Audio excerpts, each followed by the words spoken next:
I want to wet myself with excitement is a quote from Jeremy Clarkson describing his experience while driving one of the most successful hot hatches of all time on an episode of Top Gear that I will never forget. The Volkswagen GTI has been a staple of affordable performance-oriented cars that are built to be convenient, economical, and most importantly, fun. It's like the best combination of all the things that an enthusiast requires for an all-in-one package, ultimate daily driver. Now, nearly 40 years after the GTI's US debut, we've seen nearly endless variations over 7 generations, from 8 valves all the way up to 24, from timing belts to timing chains, naturally aspirated and turbocharged. And with all of these options, you can surely run yourself in circles comparing which one is the coolest, the fastest, the most historically significant, and the best value. But we're not here to pick out each of those individual attributes. We're here to talk about which one is best overall and puts all of those into a nicely packaged little hot hatch. And it's probably not the one you're thinking of, so go grab yourself a strut spreader and get your tools organized because,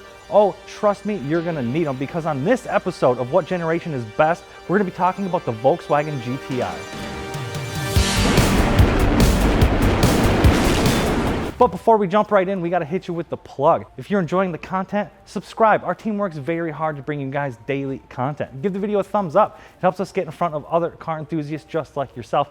And if you ever need anything wheels, tires, or suspension, come see your boy over at fitmentindustries.com. We have over 1 million different wheel and tire packages, ceramic coating and accessories, and merch. And you don't even have to wait for your delayed tax return. You can build now and pay with your tax return later with as low as 0% financing from a firm. These guys are rock stars. And if you like oddball cars and want to see some behind the scenes action here at Fitment Industries, go ahead and give me a follow on the good old IG at SeanB.fi.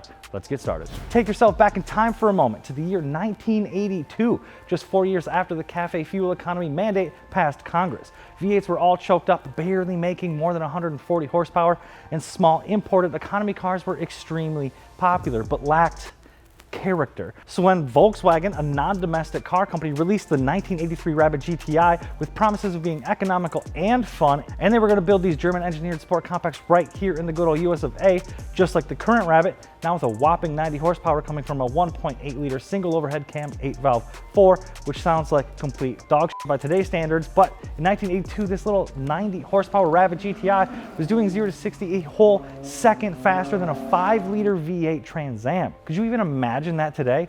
A hot hatch coming out of the box and beating up on V8 pony cars? This is like the RS3 of its time. Anyway, much like everything else from the 80s and into the 90s, the Mark I GTI we got stateside would not be the same as the GTI from Europe. We were down about 16 horsepower, up about 140 pounds, with a less aggressive cam for more usable or less fun power band with a hair more compression, sloppier suspension, and less supportive seating. You could say the GTI we got was a slightly watered down Americanized version of the Golf GTI, and Americans frickin' loved it. This is the car that started the hot hatch segment.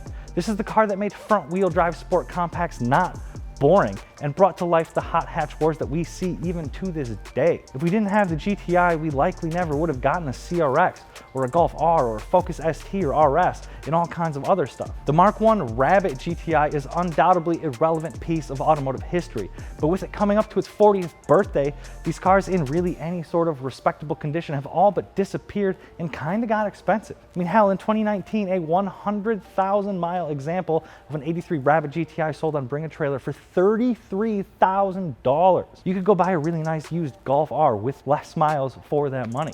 So that speaks volumes on where some of these early GTIs are going to end up in the classic car market. Anyway, the Mark I Rabbit GTI delivered us an Americanized version of the European GTI, and it will go down in history for creating its own market with a performance-oriented economy car that wouldn't break the bank. For the second generation, we see the Rabbit name dropped and the full-on Golf nameplate was introduced in 1984 for the 85 model year. Well, kind of. Here in the US, the GTI was referred to as just the GTI and not a Golf GTI. Anyway, we didn't see much improvement in power. For the 1985 model year, the GTI had a 10 horsepower increase to put it up to 100. This was mostly due to the fact that emissions restrictions were now coming into play and the GTI was actually fitted with a catalytic converter for the first time. However, the basic formula was still the same. The GTI received a stiffer suspension and sway bars over the regular Golf, as well as receiving some styling tidbits, as well as continued with that red stripe in the grille.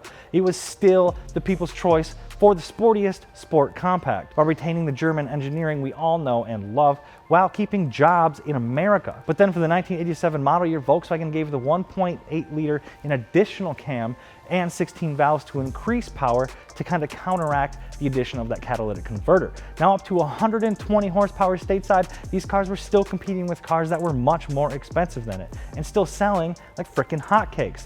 Though maybe less significant than the Mark I, the Mark II would go on to keep the legacy alive by utilizing the same winning formula and take home a ton of awards. But by 1988, the Westmoreland, Pennsylvania assembly plant would close and the rest of the Mark II GTIs would be built in Mexico until the end of its production run in 1992. Come the third generation though, quality control and labor unrest led to delays in the North American production. We wouldn't actually see any Mark III Golfs or GTIs until the spring of 94 for the 95 model year, outside of a few 93 models coming through to the cities bordering Mexico. Anyway, the Mark III GTI was a bit more complicated than the previous models. Whereas the Mark I and Mark II GTI would be more concerned with being sporty, the Mark III would make it switch over to the more commercial friendly, softer styled, larger, heavier version of what the GTI used to stand for. In fact, even with the additional weight added to the car, the new larger 2-liter engine only made 115 horsepower. Needless to say, it was essentially the slowest GTI ever produced, and it wasn't very well received either. Volkswagen knew they had to do something crazy, so they stole an idea right out of the North American How Make a Car Go Faster cookbook and just tossed in a bigger, heavier, more powerful engine and called it a day. And it freaking worked. They created one of my favorite 90s front-wheel drive cars of all time. The GTI would receive a 2.8 liter narrow angle V6 called the VR6. Now, if you don't know what a VR6 is, boy, let me tell you. The VR6 is super neat because it uses a super narrow 15-degree V.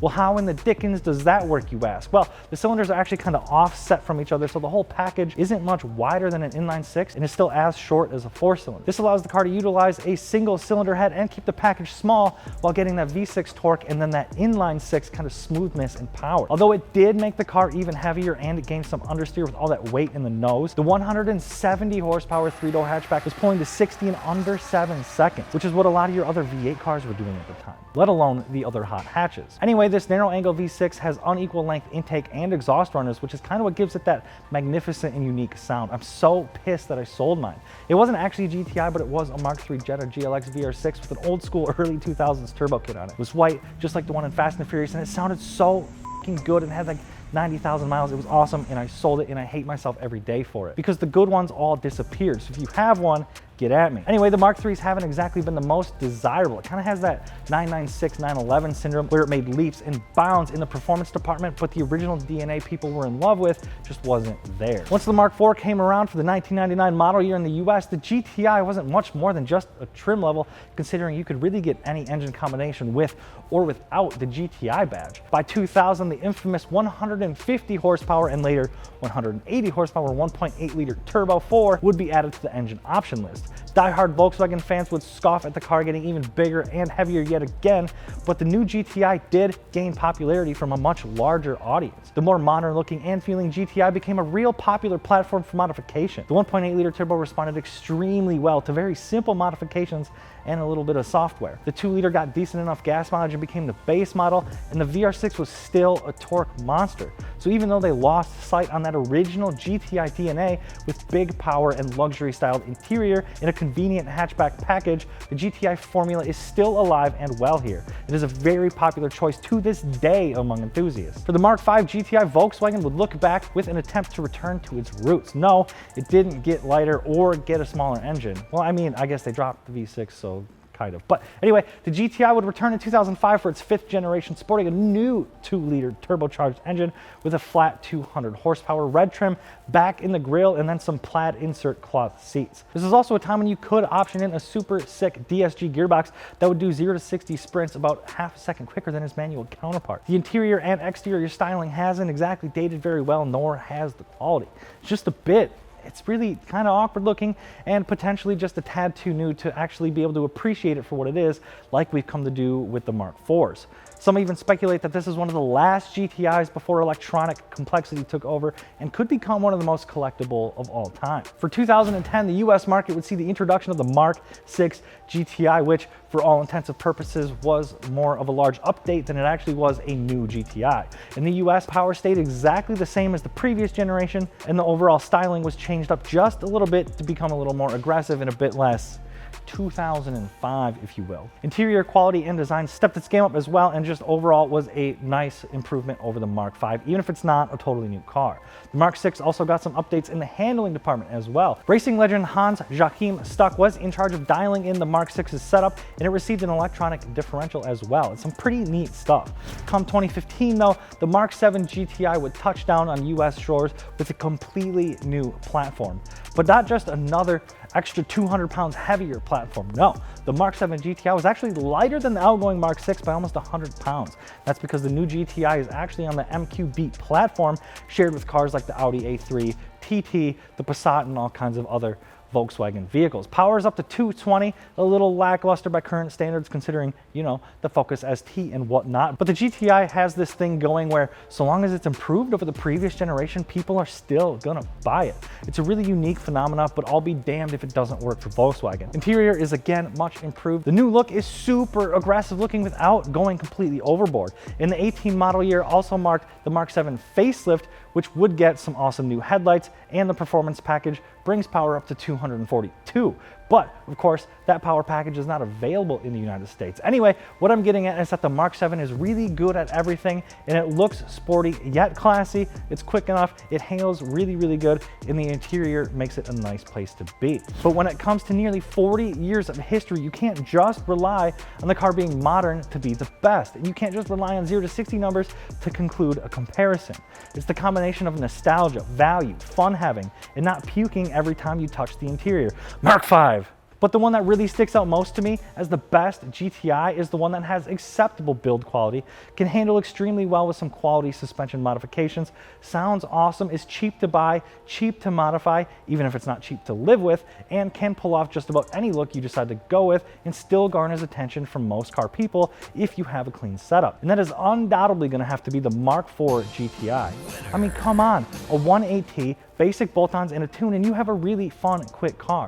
These cars coined the phrase bags, wheels, done, because that's all they really need to do to be show-stoppingly good looking. The big old VR6 is one of the best sounding engines ever. It makes gobs of torque and can make stupid power with forced induction in a lightweight platform. It's not quite there yet, but it's on the verge of becoming a classic, and it's been a go-to for GTI ownership since its release. But that about wraps it up for this special GTI episode of What Generation is Best series. We will be making more videos just like this one, so please leave a comment below and let me know what cars you guys want to see us cover next. Make sure you guys are subscribed and getting notifications to stay in the loop with all the crazy stuff that we're doing. And of course, don't forget to head over to fitmentindustries.com for any and all of your wheel, tire, and suspension needs, and we'll get you guys hooked up with the exact setup that you're looking for. I'm Sean B.FI on Instagram. Thank you so much for watching. Please don't hate me.